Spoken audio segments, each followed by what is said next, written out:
द्वितीय वर्ष संगीत कंठ के विद्यार्थियों, हमने अपने पिछले व्याख्यान में हिंदुस्तानी संगीत पद्धति और कर्नाटक संगीत पद्धति के प्रमुख स्वरूप को समझा था। जैसा कि मैं आपको पहले बता चुकी थी कि ये संपूर्ण भारतवर्ष में दो संगीत की पद्धतियाँ प्रचलित हैं। आज हम उनकी समानता और विभिन्नताओं के बारे में पढ़ेंगे। हमने अपने पिछले व्याख्यान में कर्नाटक संगीत पद्धति के स्वरूप के बारे में और हिंदुस्तानी संगीत पद्धति के स्वरूप के बारे में जानकारी ली थी। जैसा कि मैं आपको बता चुकी हूँ कि कर्नाटक संगीत पद्धति मुख्य रूप से निबद्ध रूप से संबंधित रही है। कर्नाटक संगीत पद्धति में मुख्य रूप से बंदिशों को निबद्ध रूप में गाया जाता है और लय प्रधान और ताल प्रधान संगीत पद्धति रहती है। गीत गाते समय केवल नेरावल और सरगम का ही प्रयोग होता है तथा आलाप और ताने नहीं ली जाती है। जितनी भी गीत होते हैं कर्नाटक संगीत पद्धति के, उसमें लय प्रायः मध्य लय ही रहती है। कर्नाटक संगीत पद्धति का स्वरूप निबद्ध होने के कारण मृदंगम पर इसकी ताल का उपयोग संगीत का सौंदर्य बढ़ाने की दृष्टि से किया जाता है और ठेका बंद होने पर भी गायन को कोई नुकसान नहीं होता है। और इसी तरह से हिंदुस्तानी संगीत पद्धति के बारे में मैंने आपको बताया था कि हिंदुस्तानी संगीत पद्धति में केवल गीत और बंदिश निबद्ध रूप से गाई जाती है और अन्य संपूर्ण विस्तार जो है वह अनिबद्ध रूप से किया जाता है। साथ ही हिंदुस्तानी संगीत पद्धति स्वर प्रधान होती है और गाते समय आलाप, बोल, तान आदि का प्रयोग किया जाता है। विलंबित ख्याल की लय अति विलंबित होती है तो मध्य ख्याल की जो द्रुत ख्याल होता है उसकी लय मध्य अथवा द्रुत होती है। इसी तरह से विभिन्न गायकियों की लय भी परिवर्तित होती रहती है। विभिन्न गायन शैलियों से तात्पर्य ध्रुपद, धमार, टप्पा और ठुमरी वगैरह के लिए ध्रुपद, धमार, ख्याल, भजन और ठुमरी इत्यादि शैलियों के गायन का प्रदर्शन जो है वो हिंदुस्तानी संगीत पद्धति की प्रधान विशेषता रही है। आज हम इन दोनों संगीत पद्धतियों की समानता और विभिन्नता के बारे में जानकारी लेंगे। जहाँ तक समानता का प्रश्न है तो दोनों ही संगीत पद्धतियों में शुद्ध और विकृत मिलाकर कुल 12 स्वर स्थान होते हैं। दोनों ही पद्धतियों में बाहर स्वरों के ठाठ व मेल पद्धति के आधार पर रागों की उत्पत्ति होकर संगीत में उनका प्रयोग किया जाता है। दोनों पद्धतियों में आलाप गान को स्वीकार किया गया है। दोनों में ही आलाप एवं तानों के साथ गीत चीज़ें गाई जाती हैं। जन्य जनक यानी कि ठाट और राग का सिद्धांत दोनों में ही स्वीकार किया गया है। मोटे रूप से उत्तरी संगीत पद्धति यानी हिंदुस्तानी संगीत पद्धति और दक्षिणी यानी कि कर्नाटकी संगीत पद्धति में यही समानता है।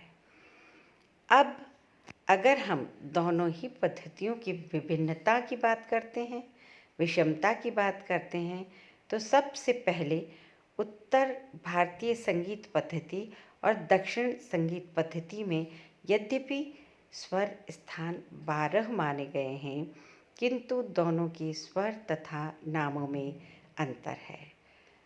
बच्चों, जैसा कि आपको पता है,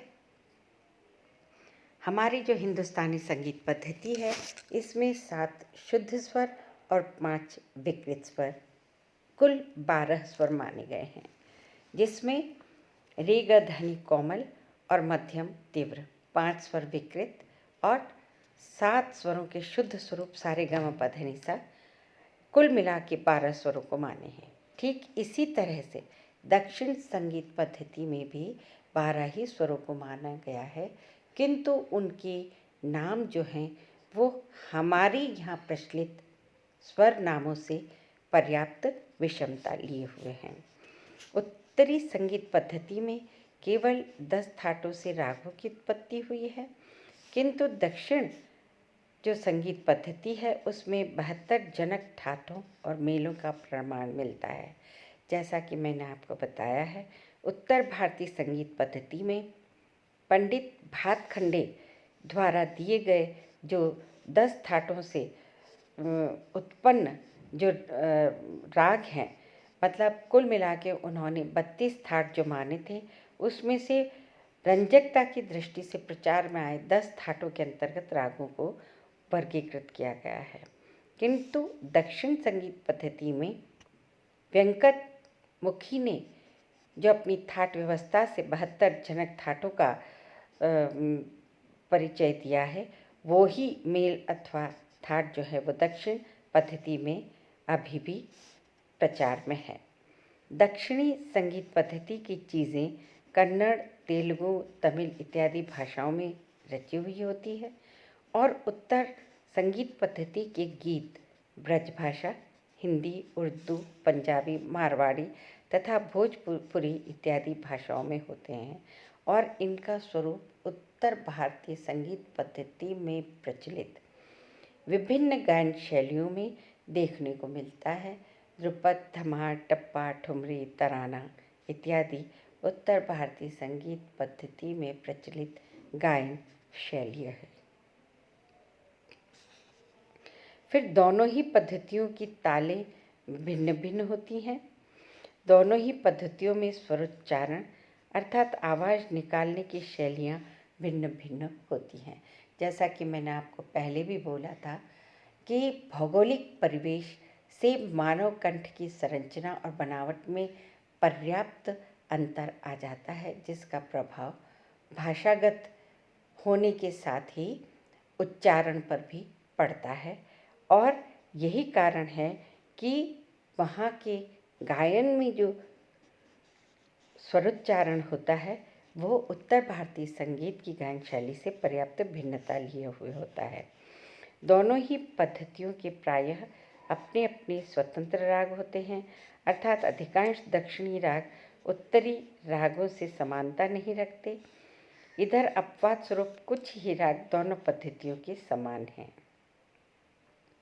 इसी तरह दक्षिणी संगीत पद्धति के शुद्ध स्वर सप्तक को कनकांगी अथवा मुखारी मेल कहते हैं, किंतु उत्तरी संगीत पद्धति के शुद्ध स्वर सप्तक को बिलावल थाट कहा जाता है। विद्यार्थियों, मोटे मोटे रूप में उत्तर भारतीय संगीत पद्धति और दक्षिण भारतीय संगीत पद्धति में ये परिवर्तन है।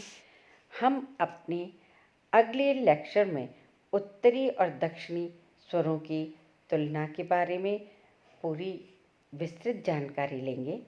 जैसा कि मैंने आपको बताया कि यद्यपि 12 स्वर उत्तर भारतीय संगीत पद्धति में भी हैं और दक्षिणी स्वर पद्धति जो है संगीत की, उसमें भी स्वरों की यही 12 स्थितियाँ मानी गई हैं, किंतु उनके नाम किस तरह से दूसरे से भिन्न हैं उसके बारे में हम पूरी जानकारी हासिल करेंगे।